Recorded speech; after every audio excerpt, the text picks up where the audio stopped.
ইনকিলাব মঞ্চের মুখপাত্র শরীফ ওসমান হাদীকে হত্যা চেষ্টাকারীদের ভারতে পালাতে সহায়তাকারী দুইজনকে ৩ দিনের রিমান্ড দিয়েছেন আদালত। এদিকে হাদী জীবন মৃত্যুর সন্ধিক্ষণে রয়েছেন বলে জানিয়েছে তার সংগঠন। বৃহস্পতিবার তার স্বাস্থ্যের সবশেষ অবস্থা জানিয়ে ফেসবুকে একটি পোস্ট দিয়েছে ইনকিলাব মঞ্চ। সেখানে বলা হয়, সিঙ্গাপুরে হাদীর মস্তিষ্কে অস্ত্রোপচারের জন্য পরিবারের পক্ষ থেকে অনুমতি দেওয়া হয়েছে।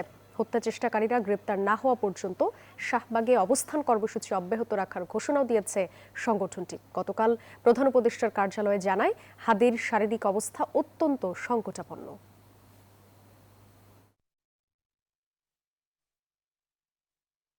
আসামি ফয়সাল করিম মাসুদকে তারা পালানোর জন্য তারা সহযোগিতা করেছে। আমাদের তদন্তকারী কর্মকর্তা তাদেরকে 7 দিনের রিমান্ড প্রার্থনা করে জিজ্ঞাসাবাদ করার জন্য দরখাস্তটা দিয়েছে। তারাও বিজ্ঞ আদালতে বক্তব্য রেখেছেন।